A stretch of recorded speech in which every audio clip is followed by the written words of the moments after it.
मित्रांनो, जमिनीचा वाद किंवा जमिनीच्या हद्दीचा वाद हा आपणाकडे काही नवीन नाही. त्यामुळे शेजारील शेतकऱ्याने आपल्या क्षेत्रामध्ये अतिक्रमण केलेले आहे हे आपणास उघड्या डोळ्याने दिसत असते आणि आपण सरकारी मोजणी लावतो. पण शेजारील शेतकरी या मोजणीला विरोध करतो. मोजणीदाराला शेतात पाऊल ठेवू देत नाही किंवा मग मोजणीदाराला 4 पैसे देऊन त्याच्यासोबत संगनमत करून वगैरे ती मोजणी होऊ देत नसतो. मग अशा वेळेस आपण गप्प बसायचे का?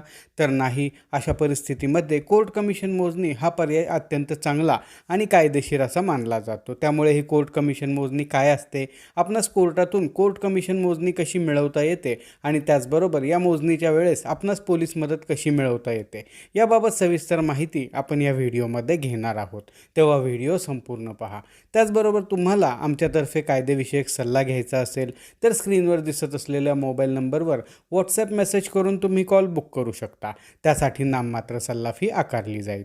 व्हिडिओ सुरू करण्याअगोदर आपण हे लक्षात घेणे आवश्यक आहे की एखादा शेजारील शेतकरी मोजणीस अडथळा का करतो. यासाठी 4 महत्त्वाची कारणे असू शकतात. त्यापैकी सर्वात महत्त्वाचे कारण म्हणजे अतिक्रमण उघड होण्याची भीती शेजारील शेतकऱ्याला असते.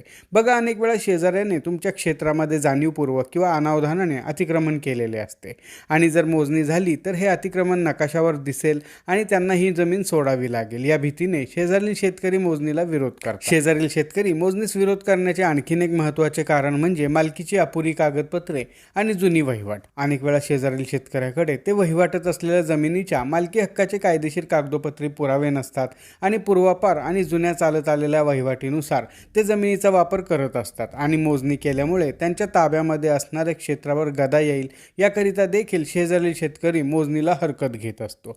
तिसरे एक महत्त्वाचे कारण असते की जे आपणाकडे जास्त प्रमाणावर पाहण्यास मिळते. ते कारण म्हणजे भावकीचा वाद आणि ईर्ष्या. बघा, आपल्याकडे एखादी व्यक्ती प्रगती करत असेल किंवा पुढे जात असेल तर अन्य व्यक्ती, विशेष करून भाऊकी किंवा शेजारी, ईर्ष्येने किंवा वाईट हेतूने त्या व्यक्तीस पुढे जाऊच देत नाही. म्हणजेच हा वाद जमिनीचा नसून तो वैयक्तिक असतो आणि या ईर्ष्येतून केवळ त्रास देण्याच्या हेतूने किंवा गावामध्ये असणाऱ्या राजकारणामुळे मोजणीच्या दिवशी गोंधळ घातला जातो. आणखीन एक चौथा मुद्दा असतो की सरकारी मोजणी म्हणजेच तालुका भूमी अभिलेख कार्यालयामार्फत होणारी मोजणी ही केवळ एक प्रशासकीय प्रक्रिया असते आणि मोजणीदाराला मोजणी थांबवणाऱ्या व्यक्तीवर कायदेशीर कारवाई करण्याचे थेट अधिकार नसतात. याचा फायदा घेऊन शेजारील शेतकरी मोजणीच्या खुणा उखडून टाकणे किंवा सर्वेयरला म्हणजेच मोजणीदाराला शेतात पाऊल न ठेवू देणे असे प्रकार करत असतो. आणि ज्यावेळेस अशी परिस्थिती निर्माण होते त्यावेळेस कोर्ट कमिशन हा एकमेव कायदेशीर आणि योग्य असा उपाय आपणाकडे शिल्लक राहतो, कारण यासाठी न्यायालयाचे संरक्षण मिळते. आता समजून चालूयात की सुरेशने रमेशच्या शेतीमध्ये अतिक्रमण केलेले आहे.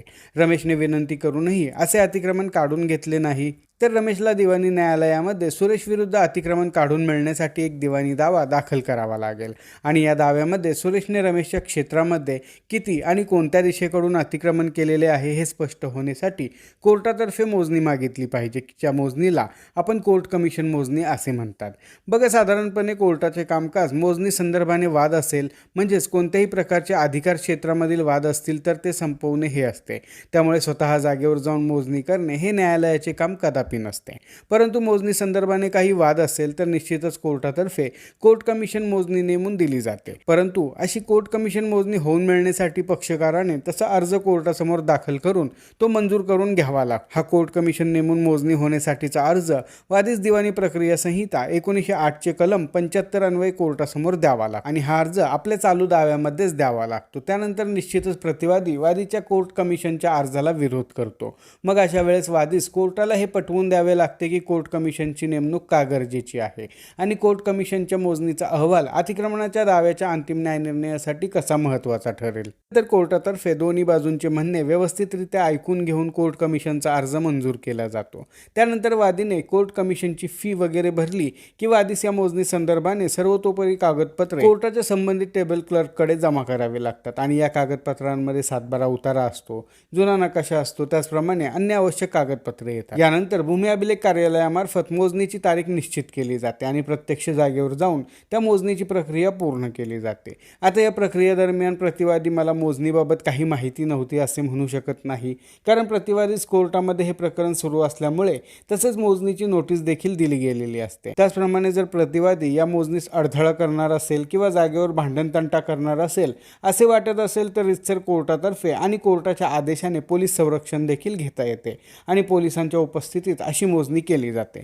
त्यानंतर मोजणीच्या वेळेस पंचनामा करण्यात येऊन मोजणीदार हद्दीच्या खुणा निश्चित करतो आणि मोजणी नकाशा त्यासोबत पंचनामा सर्व शेजारील व्यक्तींना मोजणीच्या नोटीस बजावलेबाबतच्या पोहोच इत्यादी बाबींचा अंतर्भाव असलेला कोर्ट कमिशन अहवाल कोर्टासमोर दाखल केला जातो। कोर्ट कमिशनरचा अहवाल हा या दाव्याचे कामी अत्यंत महत्त्वाचा असा पुरावा मानला जातो आणि या कोर्ट कमिशन अहवालामध्ये म्हणजेच मोजणीमध्ये अतिक्रमण दिसले आणि सिद्ध झाले तर कोर्ट प्रतिवादीने असे अतिक्रमण काढून घ्यावे असा आदेश पारित करतात। त्यामुळे जर एखादा शेजारील शेतकरी अतिक्रमण काढून देत नसेल किंवा वारंवार मोजणीस हरकत अडथळा किंवा विरोध करत असेल तर अशा परिस्थितीमध्ये दिवाणी न्यायालयामध्ये दावा दाखल करून कोर्ट कमिशन मोजणी करून घेऊ शकता। आता हे मला आपणा सर्वांनाच माहिती आहे की दिवाणी न्यायालयामध्ये दावा दाखल करून कोर्ट कमिशन मोजणी करून घेण्यास खूप जास्त कालावधी लागतो, परंतु या प्रकारे केलेली मोजणी अगदी कायदेशीर आणि योग्य होत असते। तर मित्रांनो, अशा प्रकारे आजच्या व्हिडिओमध्ये आपण कोर्ट कमिशन मोजणी काय असते आणि ती कशी मिळवता येते याबाबत सविस्तर माहिती घेतलेली आहे। आजच्या व्हिडिओमध्ये आपण येथेच थांबणार आहोत। पुन्हा भेटू अशाच एका माहितीपर व्हिडिओमध्ये। तोपर्यंत नमस्कार।